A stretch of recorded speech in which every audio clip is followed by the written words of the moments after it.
we got the breakdown of February 10th. What we'll do is we'll start with the play from Colston, and same thing. This is a center field play. We already know the conditions. Wind's blowing out, so he takes his first step back. This is my thing. When the ball's at the highest point, if we call it, the middle end doesn't have to run as far. So you see Nate running out, Trace staying still. Trace needs to cover the bag. Okay, even if you catch it, the first baseman knows, okay, this guy's too far to tag. And yes, your glove did touch it, but the same thing, think about changing the glove position, because from what I remember, the glove was still catching it as if it was a high ball. It needs to be turned over from to a scoop catch if you misjudge it. But the same thing, everything was done right. Just show the intent to run forward and get underneath it, because it looks like we don't know the situation is from here, because the play should be rounding and going to third as if he's tagging. So your body should have changed direction. And now it falls from there. And now we could either get the guy at home or just eat the ball. But in this situation, Levi should be in the middle of the field. As soon as Mason threw the ball, Mason should be back here, be back to the cut. Levi should be in the center of the field. Trace should be the second.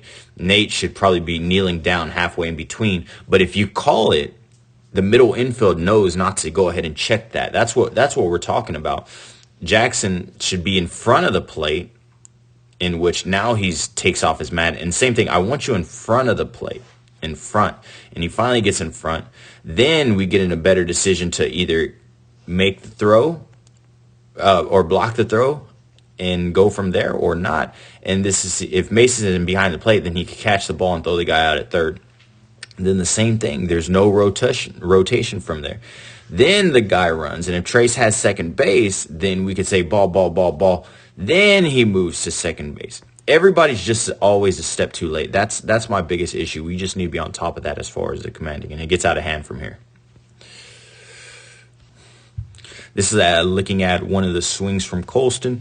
And what we see here is the same thing. That barrel position doesn't change. The barrel's right behind the neck, causing a casting swing. So the hands are in a tight position, but understand it's going to be very hard for you to turn to get open to the inner half. And the same thing, this is a pitch that we should be driving, but the same thing, you ground out to the pitcher. Understand if that barrel's in a good position, look how you're swinging with the chest opposed to rotating and getting the elbows here.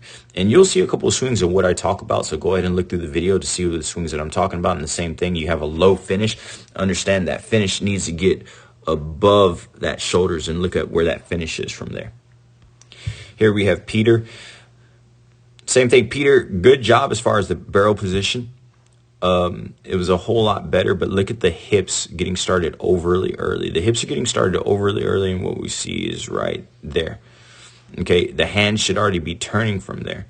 And look, now the hands are all the way out in front with that barrel. So that top hand seems to be an issue, because look, that top hand's controlling where that barrel needs to be.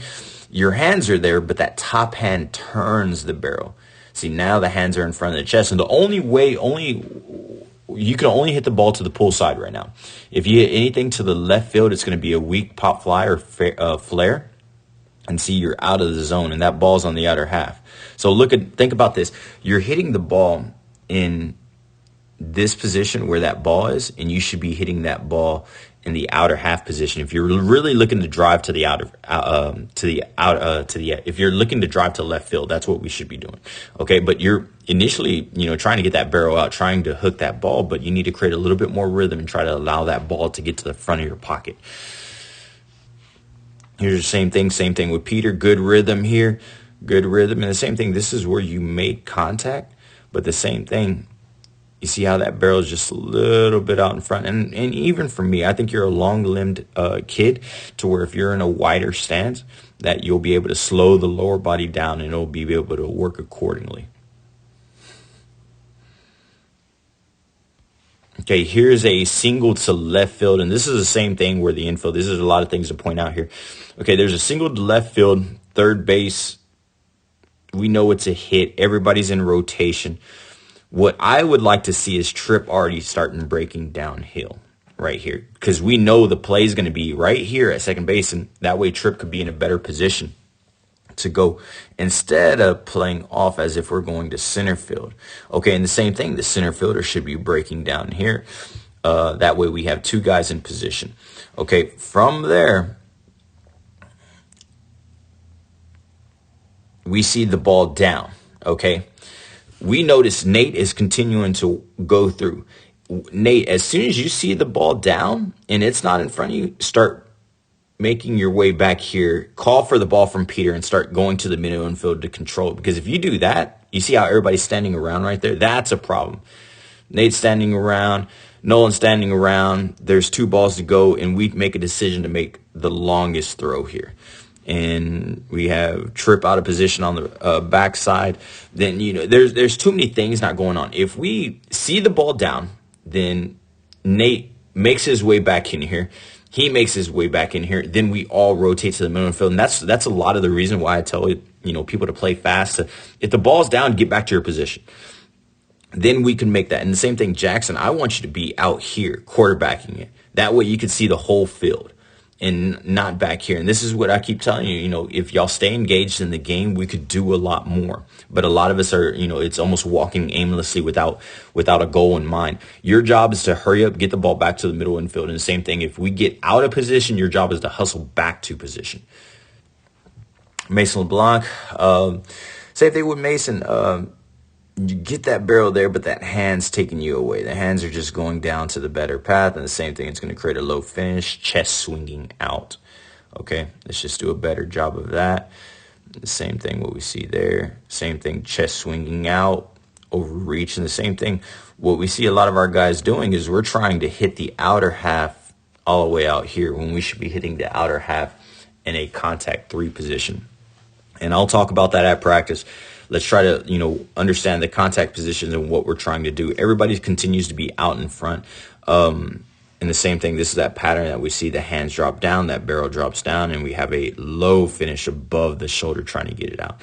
Okay, so let's constantly work on that. And same thing, even if there's a strike that happens, do not lose focus. Continue to compete, because it's like the swings get worse in 2 strikes when we should be having a higher focus. Okay, I don't want the swings to get low. I don't want the swings to get worse throughout the at bat. We should be getting tougher because our mental should be at a higher, and we know that we have less room for error at that point. Jackson Roberts single, and the same thing. Jackson, what we see, same thing. Hands drop down. And this is a high pitch, so we should be rotating forward instead of dropping down. But, dude, I'll tell you this, you're swinging with intent. These are the last 2 times that I've seen. The games on Saturday, I seen you swung with intent. But watch those hands. Watch that bat circle around. Then you drop the barrel. Then the barrel has to work up, okay? And you do square the ball up. That's a good job, okay? Continue to swing with intent, but think about your rotation. It's almost like you have to, receive the ball between the elbows. That's a high pitch, so we should be trying to hit a line drive through the center field.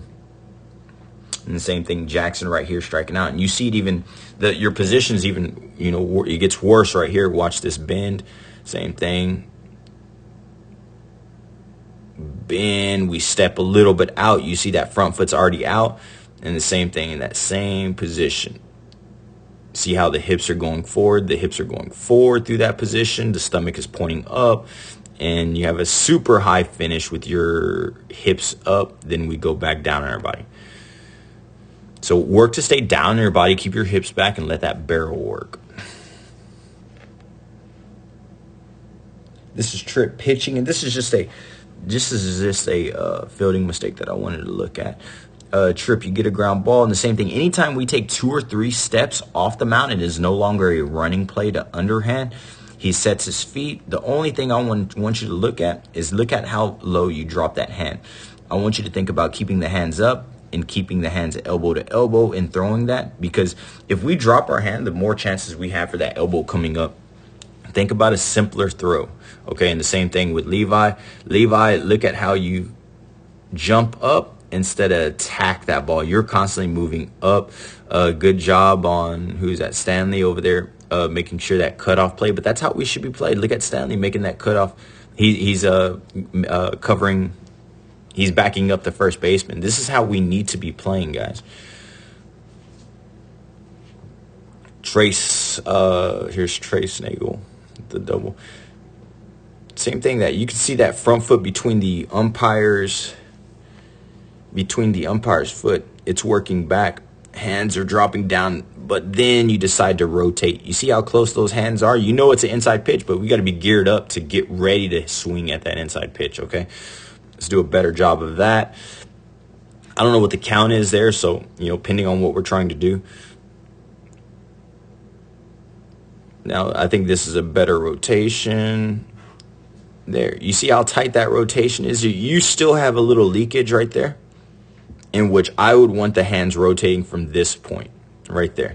But you get the hands there and you rotate because the ball's away from you. You have a little bit, but notice this contact position. This is a better contact position being here than out here. That's what we're trying to accomplish, is a deeper contact position for us to drive, and he drives the ball. See, that finish is a little bit down for me. I would want that hands extended. His hands are never extended, but understand that's all because of this little drop. You can't get your hands extended. If you turn from here, that ball is strictly in the gap, and you probably get a triple opposed to a double. Here's Nolan's strikeout. Let me see. Nolan, the same thing with you. The hands were constantly going down. You're getting relaxed with those hands opposed to staying high. Hands are going down, down, down, down to the shoulder. If that happens, good job as far as the head. That's what I like. You're looking that ball all the way in. But the same thing, let's stay aggressive with those hands. I want those hands to be up and that barrel not to cast down. So the barrel goes down, same thing. Low finish, hands an extra roll. The only thing I seen from you is you had a lot of foul balls on this right side. Let's create a little bit of rhythm. Try to hit with a little bit of a higher leg kick. That way you could create some time and let the ball get to the outer half. Let's try to concentrate on driving balls here and making contact deeper on that plate, okay?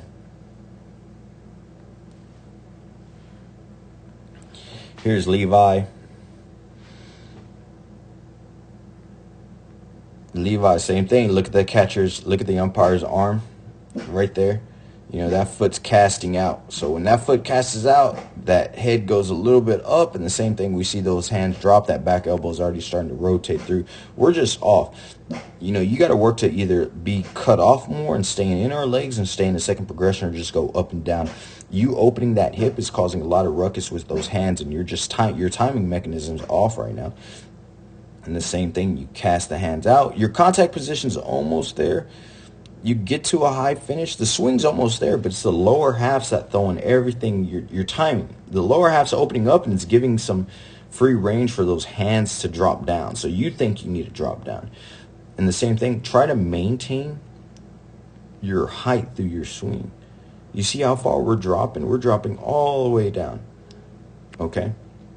Try to maintain those height, because if you have to drop any down, then there, chances are it's not a strike.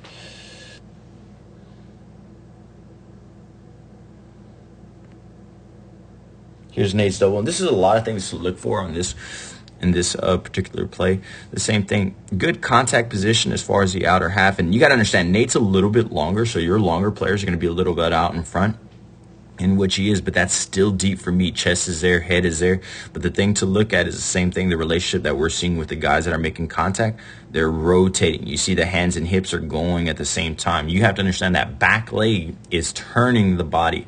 Most of us turn the body with that front hip, in which this is a longer limbed hitter, so that he has a little bit more room for error. But the same thing, his body's together, and he's on wide base. If we go ahead and if we take a side view from him, he's from a wide base, has a high finish. And the same thing, I think he gets a little bit underneath the ball as far as if he squares that ball up a little bit higher, then he probably hits it out. But the thing to look at from here is look at everybody going. This is the thing. If we see numbers, I would want Trace to be right there, Nolan to be right there, and Branson to still be tagging, because there's no reason why Branson should be running back to the bag. But Nolan takes his eyes off the ball, and the same thing, you need to keep your eyes all on the ball, okay? Your head should be here, your head should be here. Then when that ball hits the fence, then we know, hey, we go ahead and book it. At that point, we then change our target to coach, then you know you're scoring. Okay, so we understand, because look at this. Look at what happens here. Branson goes back to the bag, and if Nolan passes him up, that's an out, and it's a tie ball game. Then we ended up losing. Okay, so y'all need to understand that, you know, these mistakes could cost us in the end. We just need to do a better job as far as understanding what to do with guys on base and how to run bases.